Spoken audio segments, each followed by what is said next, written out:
마태복음 6장 5절에서 15절을 함께 합독하겠습니다. 너희는 기도할 때 위선자들처럼 하지 말아라. 그들은 사람들에게 보이려고 회당과 큰 길 모퉁이에 서서 기도하기를 좋아한다. 내가 진정으로 너희에게 말한다. 그들은 자기네 상을 이미 다 받았다. 너는 기도할 때 골방에 들어가 문을 닫고서 숨어서 계시는 내 아버지께 기도하여라. 그리하여 숨어서 보시는 너희 아버지께서 너에게 갚아주실 것이다. 너희는 기도할 때 이방 사람들처럼 빈말을 되풀이하지 말아라. 그들은 말을 많이 하여만 들어주시는 줄로 생각한다. 그러므로 그들을 본받지 말아라. 하나님 너희 아버지께서는 너희가 구하기 전에 너희에게 필요한 것이 무엇인지를 알고 계신다. 그러므로 너희는 이렇게 기도하라.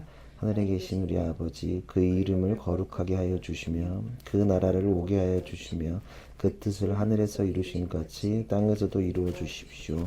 오늘 우리에게 필요한 양식을 내려주시고 우리가 우리에게 죄 지은 사람을 용서하여 준 것 같이 우리의 죄를 용서하여 주시고 우리를 시험에 들지 않게 하시고 악에서 구하여 주십시오. 나라와 권세와 영광은 영원히 아버지의 것입니다. 아멘. 너희가 남의 잘못을 용서해 주면 너희 하늘 아버지께서도 너희를 용서해 주실 것이다. 그러나 너희가 남을 용서해 주지 않으면 너희 아버지께서도 너희의 잘못을 용서해 주지 않으실 것이다. 아멘. 용서와 시험 그리고 아멘 이런 제목으로 마무리하려고 합니다. 저희 용서와 화해가 좀 어려운 시대를 살아가고 있습니다. 그래서 요즘 그래도 이 용서와 화해가 어려운 시대인데 눈에 띄는 건 전두환 씨의 손자 전우원 씨의 행보입니다. 그러니까 그 행보에 많은 의미를 부여하고 싶지는 않았었거든요. 근데 요즘 하는 거 보면 조금 인상적인 것은 사실입니다. 계속 그 기사를 보거나 하는 거 보면 진짜로 뭔가 좀 신기하고 대단하다. 그리고 굉장히 영적인 체험이 담겨져 있다는 것도 이렇게 보니까 있더라고요. 그래서 재밌는데 뭐 하여튼 자신의 죄와 더불어서 가문의 죄를 계속 고발하고 또 5.18 민주항쟁 유족들을 만나서 사과했던 것들 좀 눈에 많았던 건 되게 우습게 봤다가 우습게 보지 않은 순간이 그렇게 마약 그것 때문에 이제 그 잠깐 구금됐다가 나올 때 그 유족들이 문 앞에 서서 환대하고 되게 안아줬던 장면이 저한테 조금 인상적이었고 그래서 저는 저게 쇼인 줄 알았는데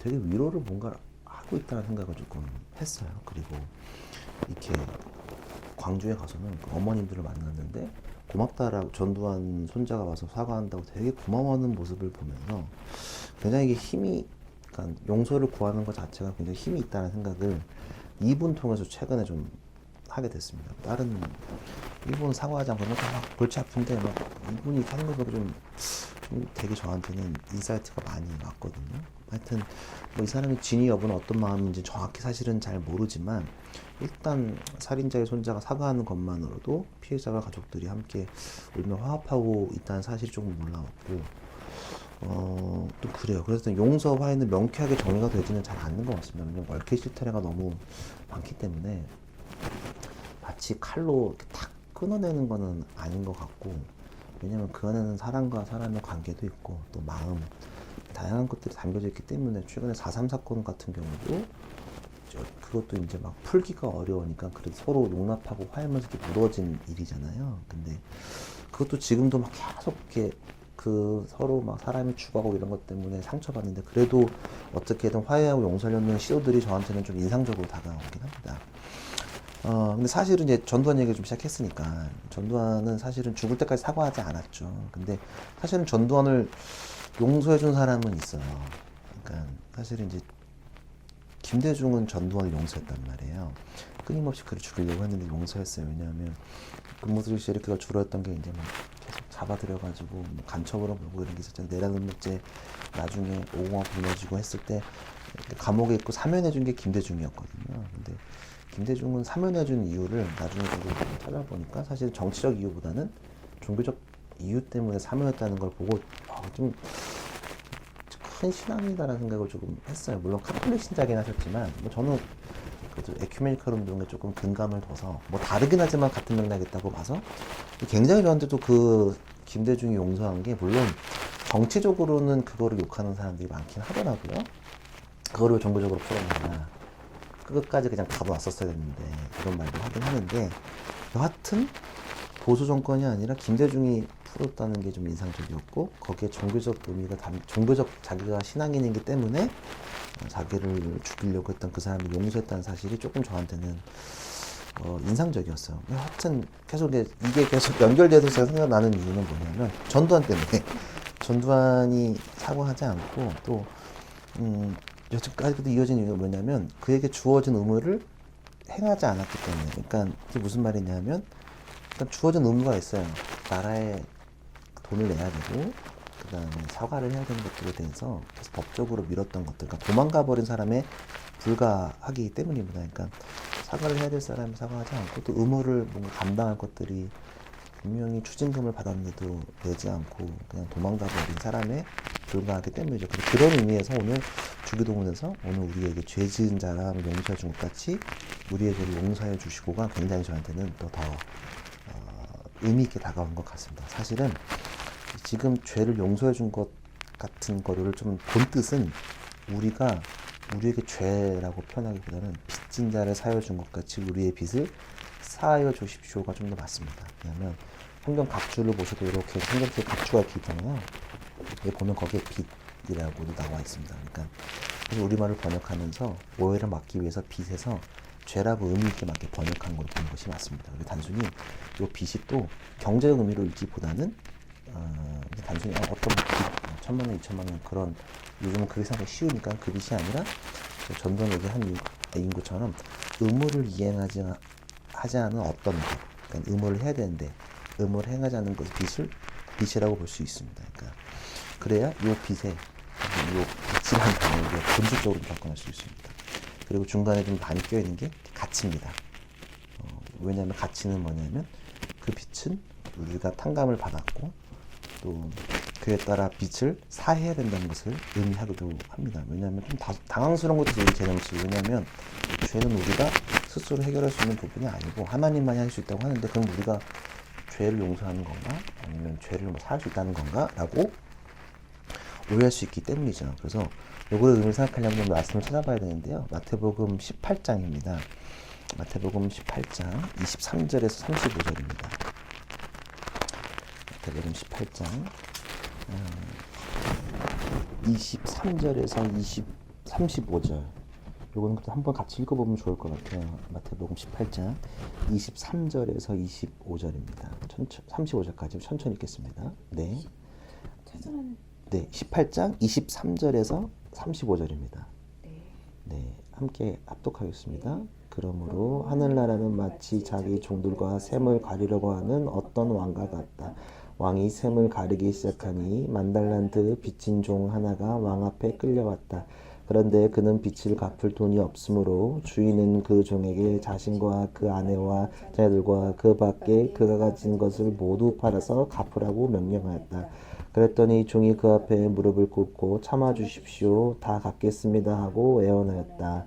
주인은 그 종을 가엾게 여겨서 그를 놓아주고 빚을 없애 주었다. 그러나 그 종은 나가서 자기에게 100데나리오 빚진 동료 하나를 만나자 붙들어서 멱살을 잡고 말하기를 내게 빚진 것을 갚아라 하였다. 그 동료는 엎드려 간청하였다. 참아주게 내가 갚겠네. 그러나 그는 돌려주지 하지 않고 가서 그 동료를 감옥에 집어넣고 빚진 돈을 갚을 때까지 갇혀있게 하였다. 다른 종들이 이 광경을 보고 매우 딱하게 여겨서 가서 주인에게 그 일을 다 일렀다. 그러자 주인이 그 종을 불러다 놓고 말하였다. 이 악한 종아, 내가 애원하기에 나는 너에게 그 빚을 다 없애 주었다. 내가 너를 불쌍히 여긴 것처럼 너도 내 동료를 불쌍히 여겨야 할 것이 아니냐. 주인이 노하여 그를 형무소 관리에게 넘겨주고 빚진 것을 다 갚을 때까지 가둬두게 하였다. 너희가 각각 진심으로 자기 형제 자매를 용서해 주지 않으면 나의 하늘 아버지께서도 너에게 그와 같이 하실 것이다. 아멘. 여기 내용이 뭐냐면요. 여기 중심 인물은 이제 종이죠. 빚을 지고 있던 종입니다. 이 종은 왕에게 만달란트를 비췄고 동료에게는 100데나리온을 빌려주었습니다. 그러니까 달란트에 비해서 데나리온이 적은 금액이긴 합니다만 한 데나리온이 성인 남성의 하루 품삯으로 비추 생각할 수 있다고 합니다. 그러니까 100데나리온 하루에 10만 원이라고 치면 1000만 원 가까운 금액으로 생각할 수 있겠 적지 않은 돈입니다. 근데 이제 그렇다면 만달란트가 얼마일까? 이제 한 달란트가 이제 6천 데나리온이래요.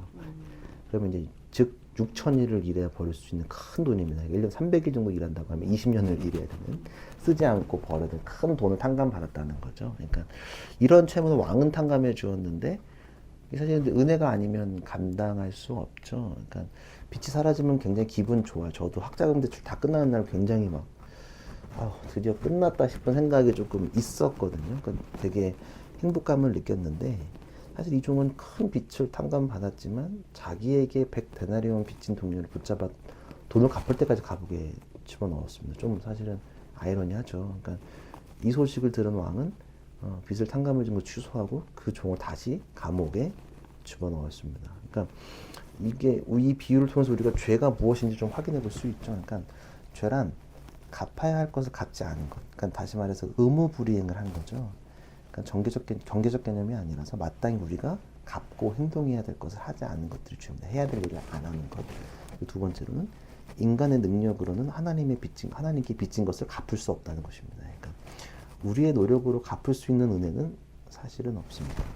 그러니까 우리는 사실 주님 전적으로 주신 은혜를 누리며 살아가야 되고 그렇게 은혜를 예배하고 그의 나라를 고백하는 거죠. 왜냐하면 만달란트를 탕감해 주셨다면 당연히 그가 원하는 것, 또 그가 하고자 하는 것들을 할 것 같은데 하지 않았다는 거죠. 그러니까 우리도 사실은 이렇게 좀 보면 하나님을 기억했다가 안 했다가를 하고요. 때로는 반대되는 일을 하기도 합니다. 왜냐하면 하나님으로 여기지 않는 죄를 짓고 있지만 우리는 하여튼 뭐 이것 갚을 능력도 없는데 계속 이렇게 하나님을 피하고 또 책임 좀 이런 것들도 있고요. 또 이 비유를 통해서 볼 수 있는 건 뭐냐면 우리가 책임져야 하지만 우리가 책임질 수 없는 상황. 그러니까 이건 반드시 우리가 할 수 없고 누군가가 개입이 돼야 되는 건데 그 개입이 누구냐면 왕 대신 주님밖에 할 수 없다는 것. 하나님이 우리를 위해서 당신이 손해보시면서까지도 감수하지 않은 사실이죠. 왜냐하면 왕도 손해를 감수하는 거죠. 만달란트 받으면 되는 건데 받지 않고 손해보면서까지도 감수했다는 것.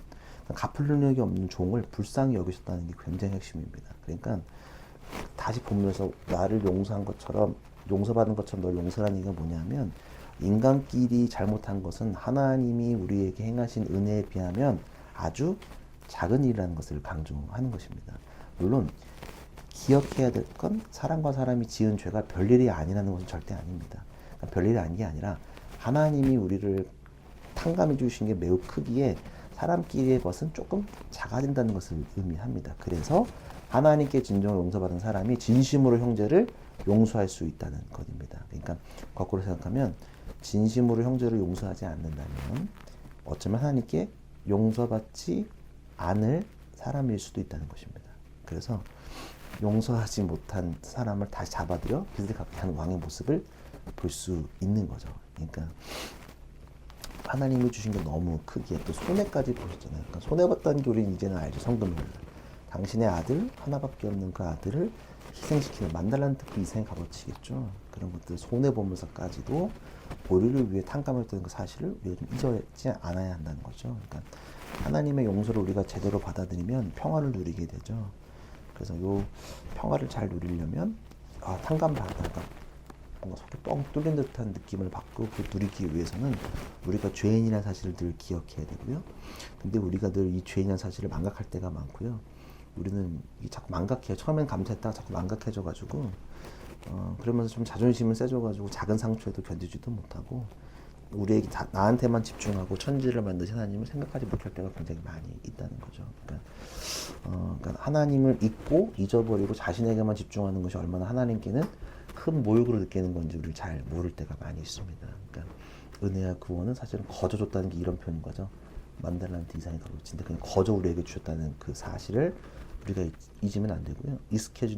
익숙해지면 이것을 감사하지 않게 되고 그렇게 잊게 된다는 것을 또 기억해야 합니다. 그러니까 늘 우리는 빚을 탕감받았는데 우리가 갚은 줄 아는 오해를 하는 거죠. 그러니까 오늘 성금요일날 이렇게 그냥 늘 1년에 한 번 찾아오는 날이긴 하지만 자, 우리의 빛을 탕감하기 위해서 자신의 목숨과 바꾸신, 손해보면서까지도 바꾸신 예수님을 좀 봐야 되고요. 그리고 자신을 배신한 사람들을 위해 아낌없이 피 흘리는 그 주님을 우리는 보여야 되는 거죠. 근데 우리가 좀 가끔 간과하는 게, 우리가 회개 기도를 할 때 죄를 고백하고 용서를 구해야만 죄가 용서된다고 생각합니다. 근데 그래서 기억하지 못한 죄까지도 용서달라고 기도할 때가 많죠. 근데 우리는 회개 기도 이전에 용서받은 존재들입니다. 주님을 주인으로 모시면서 우리의 죄를 용서해 주시면서 믿으면서 또 그 순간 우리의 과거, 현재, 미래 모든 죄가 용서된다는 겁니다. 그러니까 우리 주님께서 우리를 위해서 그 죄에 대한 빚을 지불하셨고 탕감을 주셨다는 것, 그리고 완전하게 자유인이 되고 자녀가 되었다는 사실입니다. 근데 반대로 자유인이 됐다는 사실에만 빠지게 된다면, 그래서 마음대로 죄를 짓는다면 그것은 옳지 못한 행동이고, 그것은 또 다시 역설적으로 하나님을 모욕하게 되는 것입니다. 그러니까 용서를 받으면 나와 하나님의 관계를 다시 보게 되고, 그리고 나와 이웃을 보게 됩니다. 그래서 나를 용서하셨음을 알고 경험하는 걸 깨닫게 되는 거죠. 그래서 나를 용서했기 때문에 타인을 용서하는 거죠. 그리고 주님을 보는 거죠. 그러니까 우리는 이렇게 봐야 되는 거죠. 아, 100데나리온 손해보는 것도 이렇게 힘든데 10,000달란트를 손해보는 주님은 얼마나 힘들까라는 생각, 그리고 우리의 모욕으로 주님께서 얼마나 힘드셨을까 하는 생각을 하게 되는 거죠. 그래서 주기도문을 하기 전에 우리는 늘 기억해야 되는 건 뭐냐면, 주님을 보면서 동시에 이웃을 보는 것. 성경은 늘 하나님을 보면 반드시 이웃을 보게끔 만드는 게 분명히 있습니다. 그래서 오늘 여기 마태복음 18절에 나오는 것처럼 10,000달란트를 탕감받았지만 100데나리온을 용서하지 못하는 과오를 벌어서는 안 됩니다. 그 달란트 비유에 앞서서 용서는 베드로한테 예수께서 70번도 해준다고 말씀하셨습니다. 그리고 더 나아가서 하나 더 생각하는 건 뭐냐면, 우리가 용서해준 일만 생각하는 게 아니라 우리가 이웃에게 용서받은 일도 늘 기억해야 합니다. 그렇게 하지 못했다면 우리가 잘 못하고 함부로 한 사람들에게 용서를 구해야 하는 것입니다. 그러니까 청소년 사업을 하면서 느끼는 건, 청소년 생각하면 느끼는 건, 때로 태도에 답답할 때가 있고, 약속을 지키지 않고 그냥 좀 편하게 하는 것들이 좀 힘들 때도 있는데, 그때마다 제가 늘 참고 넘기는 이유는 뭐냐면, 내가 어렸을 때 그렇게 용납 받았던 것 같아서, 그리고 뭐 나를 거쳐간 많은 전사람들이 그래도 품어주셨다는 것을 알기 때문에 저도 그냥 용납하는 걸 배운 것 같아요. 그리고 늘 제가 가끔 아이들 옷 얘기를 비유로 많이 하는데, 옷을 내가 보기에는 뭐 좀 다소 쇼팬츠를 입어도 괜찮고 좀 별론데라고 생각할 수 있지만, 그 아이가 최선을 다해서 입었으면 전 늘 용납했거든요. 그러니까 뭐 불편하지도 않았고, 저도 아니면 또 반대로 내가 이렇게 이해 안 되지만 또 어른들이 나 어렸을 때 또 이해 안 됐겠다라는 생각을 하기도 하면서 그냥 그저 용납하는 것밖에는 없죠. 그래서 우리가 좀 자꾸 돌아봐야 하는 건 뭐냐면, 우리가 누군가에게 피해를 주었다면 우리는 용서를 늘 구할 수 있는, 그리고 용서를 통해서 우리가 자유해질 수 있다는 사실을 좀 기억했으면 좋겠습니다. 우리가 용서를 한 것처럼 우리도 누군가한테 용서를 받았다. 하나님 말고 어떤 이웃들에게, 혹은 부모님에게, 혹은 뭐 친구들에게 용서받았다라는 것들. 그래서 사실은 오늘도 책 보다가 김용건 목사님께서는 뭐 아들한테 사과한 얘기를 막 하시더라고요. 근데 요즘은 부모 세대들이 어려지셔서 아이들에게 사과하는 부분들이 많이 생겼더라고요. 사실 저희 부모님한테 사과하는 게 사실은 쉽지는 않단 말이에요. 사실은 가까운 건 가족부터 서로 화갈 게 있다면 사과할 게, 상처를 많이 받고, 저도 뭐 가끔 이렇게 친한 분들과 같이 하다 보면 가끔 이렇게 너무 잘 알아서 상처 주는 말들을 할 때가 있단 말이에요. 늘 용납하죠. 그냥 그게 별로 제가 문제 안 삼으려고 하긴 하는데, 그래서 그분도 알겠죠? 용납받았다는 것을. 그래서 그럼 혹시 모른다면 어쩔 수 없긴 한데, 안다면, 혹 하나님을 깨닫게 되면 용서를, 몰랐던 거에 대한 용서를 구해야 될 필요도 있다고 우리는 알 수 있습니다. 그래야 우리가 진짜 자유해질 수 있죠. 그러면서도 우리가 용서를 구했다고 해서 상대방이 즉각적으로 용납을 기대하면 또 안 됩니다. 마음을 달리기 위해서 우리도 노력해야 되고요.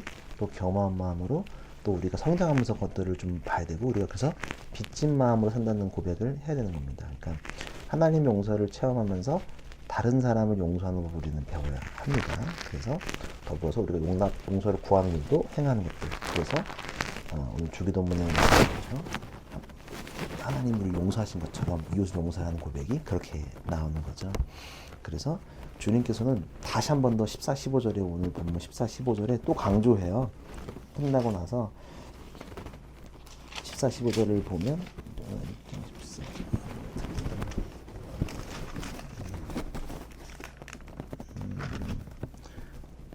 어떻게 되어 있냐 하면 14, 15절에 뭐라고 있죠?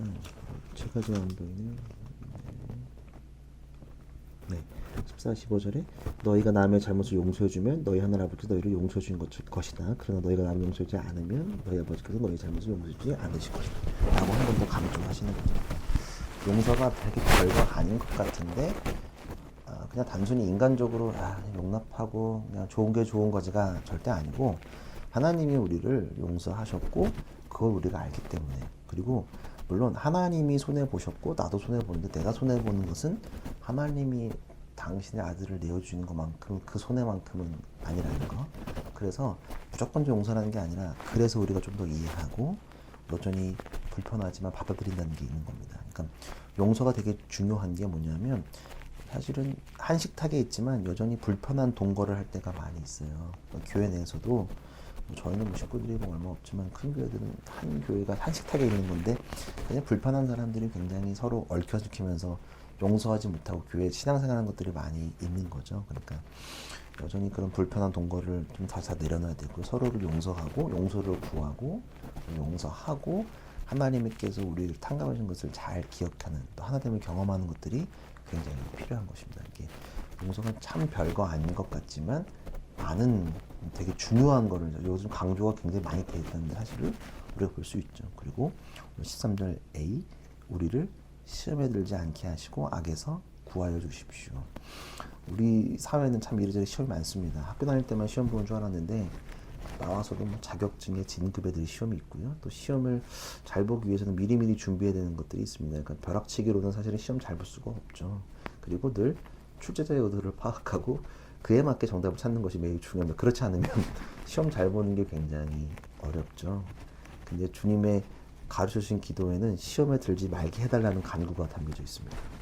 그러니까 시험에 들지 말게 해달라는 말은 교회에서도 많이 사용하죠. 그러니까 일명 시험 들었다라는 표현을 굉장히 자주 씁니다. 근데 이것도 이렇게 좀 제가 사역하면서 이렇게 좀 나이가 어려지면서 시험 들었다는 표현은 잘 안 하긴 하는데 어른 세대들은 좀 많이 했던 것 같아요. 그래서 사실은 시험 들었다, 이게 뭐 어떤 집사님 보면 시험 들었어. 그러면 옛날에 좀 삐졌다라는 생각, 삐진 거네? 막 이 생각을, 삐진 거를 애둘러 그냥 그 믿음의 언어로 표현했다라는 생각이 들 때가 많이 있었습니다. 사실 삐진 게 많거든요.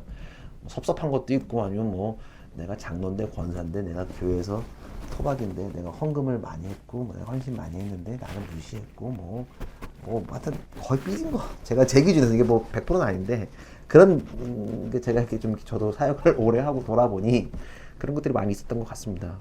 아니면 우리의 기도에 응답이 없거나 사람들 안 가서 섭섭함이 생기면 쓰는 표현이기도 합니다. 기도 응답 안 되면 시험 들었다. 만약에 내가 특세를 3주를 한다. 뭐 담임 목사님 특세 3주 하면은 막 응답 되고 뭐 하늘문이 열리고 막 오만 소리 다 하셨는데 응답 없으면 시험 들죠.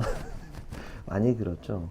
아니면 시험 들었다는 표현들이죠. 아니면 내가 무언가를 잘못해서 시험 들었다. 벌을 주셨다라고 생각하게 됩니다. 그래서 우리가 지금 오늘 본문에서 시험에 들게 하지 말아달라는 간구는 조금 소극적으로 보이죠.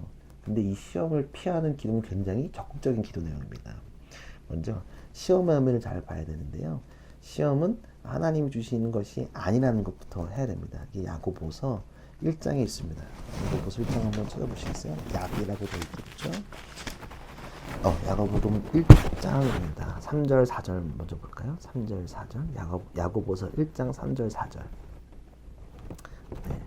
찾으셨나요? 함께 합독합시다. 여러분은 믿음의 시련이 인내를 낳는 것을 알고 있습니다.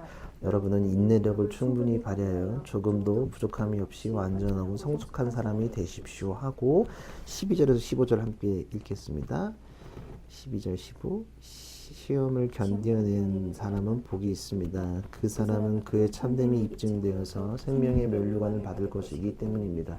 그것은 하나님을 사랑하는 사람들에게 약속된 것입니다. 시험을 당할 때 아무도 내가 하나님께 시험을 당하고 있다 하고 말하지 마십시오. 하나님께서는 악에게 시험을 받지도 않으시고 또 시험하지도 않으십니다. 사람이 시험을 당하는 것은 각자 자기의 욕심에 이끌려서 꿰매에 빠지기 때문입니다. 욕심이 잉태하면 죄를 낳고 죄가 자라면 죽음을 낳습니다. 아멘. 사고 야고보는 하나님께 시험을 당한다는 표현을 하지 말라고 해요. 그러니까 하나님은 악에서 시험을 받지도 않고 하지도 않으신다는 거죠. 그러니까 여기서 시험이라는 단어는 영어로 템테이션입니다. 그러니까 유혹이죠. 하나님은 우리를 유혹하시는 분이 아니라는 거죠. 그리고 어떤 유혹에도 유혹되지 않으신 분이다. 그러니까 우리가 시험에 드는 원인은 하나님께 있는 것이 아니라 우리의 욕심에 있다는 사실. 그러니까 외부적 요인에 우리가 반응한다는 것을 얘기하는 겁니다. 그러니까 그래서 사고 야고보는 시험을 견뎌내라, 인내하라 라고 말하는 거죠. 그러니까 인내를 통해서 성장하고 인내를 통해서 우리가 온전해지는 거죠. 그럼 우리는 두 가지 선택을 할 수 있어요. 시험을 인내하면 성숙해져요. 근데 시험을 인내하지 못하고 내 안으로 가지고 자꾸 이거를 품게 되면 이 시험을, 그러면 닭이 알을 품어 병아리를 부화하듯 죽음을 잉태한, 오늘 15절에 보면 죄가 욕심이 잉태하면 죄를 낳고 죄가 자라면 죽음을 낳습니다. 그러니까 우리가 이거를 인내하고 쳐내야 되는 것들인데 이걸 자꾸 이제 닭처럼 품어버리면 이제 죽음이 잉태되고 자꾸 죄가 자라나는 것을 우리가 확인해 볼 수 있는 거죠. 그게 15절에 강조되어 있습니다. 그래서 시험은 우리 주변에 존재하는 여러 조건이 우리 내면의 욕심과 부딪혀서 생겨납니다. 그래서 우리가 그것을 늘 싸워야 해요. 그리고 우리는 시험이 없게 해달라는 기도가 아니라 시험에 굴복하지 않게 해달라는 고백을 해야 되는 거죠. 그러니까 우리가 시험에 들지 않게 하시고는 이게 뭐냐면 시험을 없게 해달라는 게 아니라 시험은 늘 있을 겁니다. 제가 늘 저희 교인들한테 시험이 없지는 않아요. 무조건 저도 있는 거예요.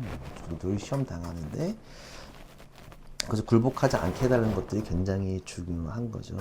그러니까 늘 시험에 노출되어져 있습니다. 근데 여기에 우리가 욕심을 품으면 이걸 쳐내지 못하면 죄를 잉태하는 환경이 있다는 거. 그래서 이걸 이겨낼 수 있는 유일한 방법은 그저 기도하고 인내로 나아가는 것밖에 없다는 겁니다. 그러니까 이 시험을 이겨내는 것, 그러니까 시험을 하는 주체는 누구냐? 사탄인데 사탄은 계속 시험을 우리를 유혹해요. 그러니까 사탄의 문제의 의도를 빨리 파악해야 돼요. 사탄이 이 시험을 왜 우리에게 주어질까? 왜 자꾸 공격할까? 그러니까 일단 하는 이유는 너무 간단해요. 사탄은 이제 우리가 하는 주님을 사랑하는 일을 방해하기 위해서고요. 그리고 하나님의 사랑을 경험한 우리가 서로 사랑하는 것, 서로 용서하고 화해하는 것을 방해하는 것들을 사탄이 제일 먼저 앞장선다. 그리고 사탄이 제일 먼저 흔드는 사람들은 뭐냐면 전투에 참여하고 있는 사람들. 그러니까 믿음을 제일 앞서서 지키려고 하는 사람들한테 제일 첫 번째 타겟으로 삼는다는 겁니다. 그러니까 그 사람들을 먼저 넘어뜨려야 되고 적의 장수를 빨리 목을 끊어야 되는 거고, 열심히 하는 중간관리자들, 사실은 열심히 하지 않는 신앙인들은 흔들지도 않아요. 왜냐하면 이미 그렇게 그 시험에 낼 정도의 수준이 아니라는 걸 그들이 너무 정확하게 알고 있기 때문에 하지 않는 것처럼 사탄은 우리를 계속 공격해요. 그러니까 끊임없이 우리를 흔들어요. 그래서 우리의 생존을 의심하게 만들어요. 너 더 해야 돼. 너가 잘 살아내려면 뭘 해야 되라고 고백하게 만들고요. 주님이면 충분하다고 생각하는 우리 고백을 흔들고요. 그리고 주님이 우리를 사랑하지 못하게 만들어서 우리와 하나님과의 관계를 계속 깨뜨리기 위해서 노력합니다. 이 시험을 이길 수 있는 유일한 방법은 우리가 늘 경계하고요. 주님이 가르치는 기도를 하면서 그 뜻을 찾고 기도하는 것밖에 없다는 것입니다. 우리가 세상 사람들과 다르게 살아가는 것은 우리도 그들처럼이 아니라 우리는 그들과 달리 살아간다는 정체성이 있기 때문입니다. 그러니까 우리가 이렇게 주기도문을 고백하는 건 우리가 달리 살아가겠다는 정체성이 선포되는 것입니다. 그리고 마지막에 나라와 권세와 영광은 영원히 아버지의 것입니다. 아멘. 이건 사실은 학자들이 보기에는 이게 이제 후대에 첨부되었을 것이라고 판단을 해요. 그래서 거기에 보면 이제 괄호가 쳐져 있죠. 괄호가 쳐져 있습니다. 그러니까 이게 넣어놓긴 넣어놨는데 후대 첨부될 확률이 높다. 다 괄호 쳐져 있어, 어떤 번역이든. 그래서 어떤 학자들은 이거를 거론을 안 해요. 강의할 때도 어떤 목사님들은 강의할 때 이거는 후첨이라서 안 하는 것도 있는데, 근데 오늘 다뤄보려고요. 왜 그러냐면 간단하게 얘기하면 마지막 고백이 뭐 어찌됐든 나라와 권세와 영광을 이야기하는 사람은 이거를 후첨부한 사람이 어떻게 생각했든 하나님의 뜻이 속히 이루어져야만 알고 그렇게 살아가는 사람이 고백했던 것이라고 저는 생각을 합니다. 그리고 이 마지막 이 기도를 첨부했던 사람, 또 지금도 우리가 하고 있는 그 사람으로서 이 기도를 하는 사람들은 뒷짐을 지고 바라보는 기도가 아니고 하나님 나라를 위해 싸우겠다고 선하는 사람들의 적극적인 기도가 첨부되었다고 저는 생각을 합니다. 싸움을 회피하는 사람은 승리할 수 없습니다. 나라와 권세와 영광을 얘기하는 사람들은 회피하지 않습니다. 그래서 자꾸 나아가야지만 승리할 수 있고요. 그리고 우리의 싸움은 이겨놓고 하는 싸움이기에 또 붙들고 나아가야 합니다. 세상 나라와 권세는, 나라와 권세와 영광은 힘과 권력, 어떤 정권에 의지하지만 우리가 본 하나님 나라는 섬김과 사랑, 나눔을 통해 이루어짐을 기억해야 되고요. 더불어서 용서를 통해 나아간다는 사실을 우리가 오늘 기억해야 합니다. 이 기도는 이 주기도는 전체적으로 하늘에 계신 우리 아버지로부터 시작한 늘 우리가 고백하는 이 주기도는 우리가 무엇을 의지하며 나아가고 우리가 무엇을 붙들고 나아가야 되는지를 잘 기억하는 그런 기도였으면 좋겠습니다. 그러니까 특별 성금요일인데요. 주님이 우리를 용납하시고 우리를 위해서 우리가 해야 될 일들을 탕감해 주시고 싸움에 직접 나가시고 죽은 권세를 싸우시는 거잖아요. 그리고 이 고난 주간을 통해서 시험을 이기신 날이기도 합니다. 그래서 우리가 무엇을 붙들어야 할까? 신앙이 힘들다고 뒤로 가는 것이 아니라 앞으로 조금 더 계속 전진했으면 좋겠고 그 시험에 늘 일어날 거예요. 우리는 더 열심히 할 사람들이기 때문에 또 하나님을 너무너무 사랑하기 때문에 늘 시험이 있을 텐데 그것 때문에 자꾸 뒤로 가는 것이 아니라 자꾸 그것 때문에 더 앞으로 나아가는 신앙인들이 됐으면 좋겠습니다. 그래서 주님이 가르쳐준 이 기도를 하면서 마치 주문처럼 목사 없는 예배 종교일로서 그냥 단순히 마치 주기도만 하면 예배 다 끝났다라고 생각하는 어떤 종교의 의미가 아니라 이걸 어떻게 하면 내 삶에 적용해보고 하나님을 위해서 우리가 무엇을 해야 되는지를 잘 적용하고 선언하면서 나아갔으면 좋겠다는 거죠. 그러니까 용서가 너무 힘든데 단순히 그냥 무조건적인 용서가 아니라 하나님이 나를 위해서 얼마큼 용납하셨고 허락하셨고 또 내가 교회에서는 단순한 용납만 얘기하는데 그 용납을 얘기하기 전에 나도 누군가에게 큰 용납과 용서를 받았다는 그 사실. 그래서 계속 하나님과의 관계의 용납을 기억하고 또 이웃과의 용납을 잘 기억했으면 좋겠고요. 그리고 시험 당하는 것 하나님이 주시는 게 절대 아니라는 거. 주님을 따르는 자들은 마귀가 자꾸 흔들기 위해서 시험하는데 늘 잘 우리가 이겨내고 믿음을 지키는 존재가 된다는 사실을 잘 붙들고 나아간다면 이 주기도문을 이제 맨날 우리가 주님 만나는 그 순간까지도 계속 이 주기도문을 늘 고백할 텐데요. 단순히 연불 외우듯이 그냥 방언받기 위한 수단이 아니라 하나님의 그 뜻을 하나하나를 잘 기억하면서 또 고백하는 그런 기도 제목이 됐으면 좋겠습니다.